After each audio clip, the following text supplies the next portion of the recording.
बिस्मिल्लाहिर्रहमानिर्रहीम, अस्सलाम वालेकुम। अभी आर्मीनिया और आज़रबाईजान की जंग का मामला ठंडा नहीं हुआ, जिसको आज़रबाईजान को पाकिस्तान, तुर्की और इसराइल इकट्ठे सपोर्ट कर रहे थे। ये तारीख में पहली मरतबा हुआ और रूस के खिलाफ ये जंग थी जिसमें तुर्किश ड्रोन्स ने कमाल कारकर्दगी दिखाई। अभी रूस और ख़ास तौर पर ईरान ये चूँकि सपोर्ट कर रहे थे आर्मीनिया को, अभी ये जंग हारे नहीं है, लेकिन दुनिया के अंदर एक इंतहाई बड़ी जंग जहां पर दुनिया के बड़े बड़े ममालिक साइड लेने जा रहे हैं वो खड़ी हो चुकी है। और वो जंग इस वक्त शुरू होने वाली है यूक्रेन और रूस के दरमियान। अब मुसीबत ये है, मजीद डिस्कस करने से पहले इस वीडियो को लाइक करें, हकीकत टीवी को सब्सक्राइब करें और बेल आइकन पर जरूर क्लिक करें कि इसमें पाकिस्तान का भी वक्त आ गया है कि हमें भी साइड चूज करनी है। ये सूरत हाल क्या है, और तुर्की इसमें सबसे बड़ी बात है, कूद पड़ा है। अमेरिका के वारशिप इस वक्त पहुंच चुके हैं ब्लैक सी में। उन्होंने कहा कि नेटो की अफवाज पहुंचे। इस वक्त यूक्रेन के जो प्रेसिडेंट है वो तैयब उर्दगान के पास पहुंच चुके हैं। ये क्या पूरा खेल होने जा रहा है और इतनी खतरनाक जंग बन सकती है कि अगर ये ना रुकी तो बड़ी तबाही आएगी। सूरत हाल ये है कि 2014 में असल में सोवियत यूनियन को जब तोड़ा, अल्हम्दुलिल्लाह पाकिस्तान ने, हमने सुपर पावर को तोड़ा, तो ये कई टुकड़ों में बट गई। आर्मीनिया, आज़रबाईजान, यूक्रेन, क्रीमिया, ये वो। अब सूरत हाल ये पैदा हुई कि 2014 में क्रीमिया जो के हिस्सा था यूक्रेन का, इसको रूस ने फौजें उतार कर कैप्चर कर लिया, यानी उसको अपने साथ मिला लिया, यानी पूरे का पूरा हिस्सा वो रूस का हिस्सा बन गया। अब वहाँ पर उनकी फौजें गई, ये बहुत बड़ा मामला हुआ। अब वहाँ पर सूरत हाल ये पैदा की, जो आपको ख़ास तौर पर नज़र आता है, जो पाबंदियों वाला सिलसिला है, कैट्सा जिसको बोलते हैं, इंडिया पर भी लग रही हैं, जो तुर्की पर भी लगती है जब वो S-400 रूस से लेता है। ये असल में इन्हीं पाबंदियों की वजह से अमेरिका ने ये सारा खेल किया था कि यूक्रेन का मामला हो या कोई और हो, रूस को दबाना है। अब इस वक्त सूरत हाल ये पैदा हुई है कि काफ़ी अरसे से मामला तो रूस के और यूक्रेन के आपस में बहुत ज़्यादा ख़राब चल रहे थे। इवन के इतने ख़राब हो रहे थे कि तकरीबन 1.5 साल पहले एक मुलाकात हुई है जो आपकी स्क्रीन पर चल रही है।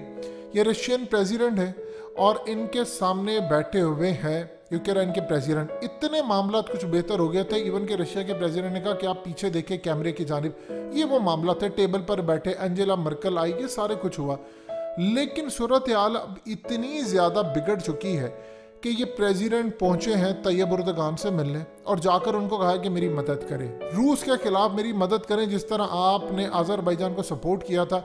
मुझे ड्रोन्स चाहिए, मुझे चीज़ें चाहिए और आप रूस पर प्रेशर डालें। अब प्रॉब्लम ये है कि ये पुराना इलाका खिलाफत उस्मानिया और तुर्की और वो सिलसिले जाके मिलता है जहाँ पर तुर्की का भी समय से ये हमारे इलाके हुआ करते थे। अब आप जानते हैं कि जब खिलाफत उस्मानिया टूटी तो सब कुछ बिखर गया।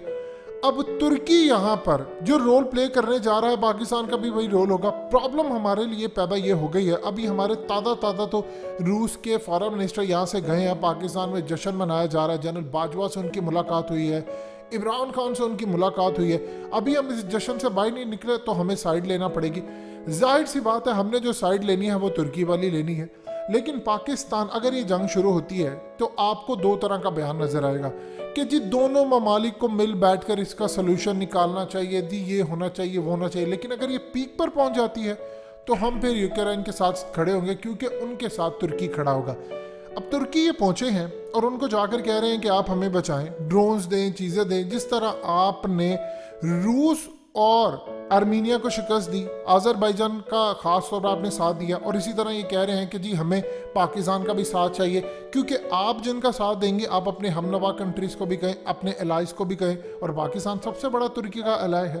तो लिहाजा इस सूरत हाल के अंदर उनको पता है कि रूस के साथ अभी ताल्लुकात बढ़े हैं। अमेरिका ने काम ये किया है कि ब्लैक सी के अंदर अपने वॉरशिप रवाना कर दिए हैं, और अनकरीब प्रॉब्लम ये है कि अगर मामला ख़राब होते हैं तो यहाँ पर फौजें भी तैनात कर दी जाएंगी। अमेरिका अपनी फौजें भेजेगा उधर। पूरा यूरोप, एंजेला मर्कल हो, ये सब इस वक्त सपोर्ट कर रहे हैं यूक्रेन को, और वो कह रहे हैं कि रूस के खिलाफ जाना है। देखिए सूरत हाल ये थी, आज़रबाईजान का मामला डिफरेंट था, वो था गैस का इशू, उसमें तुर्की इन्वॉल्व था, वो एक मुस्लिम कंट्री है।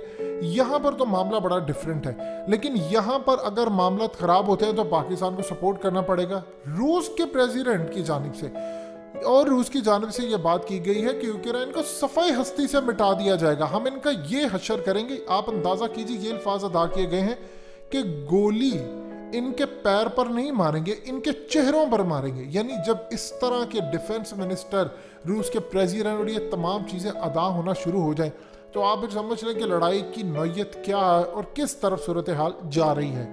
इंडिया जाहिर सी बात है उधर ही खड़ा होगा जहां पर अमेरिका होगा, लेकिन अगर इंडिया रूस से अलग होता है तो उनके लिए मसाइल है, पाकिस्तान के लिए अलग मसाइल है।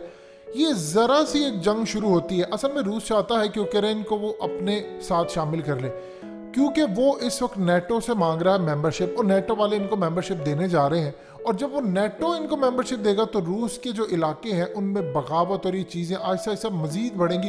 रूस असल में कोशिश ये कर रहा है कि जो सोवियत यूनियन के इलाके टूट गए हैं, आहिस्ता आहिस्ता मैं उन पर कब्जा कर लूँ और वो वापस रूस के अंदर शामिल हो जाए। जबकि वहाँ पर जो इलाके वो कब्जा कर सकता है, लेकिन कुछ इलाके या कुछ ममालिक ऐसे हैं जहाँ पर वो कब्जा नहीं कर पाएगा।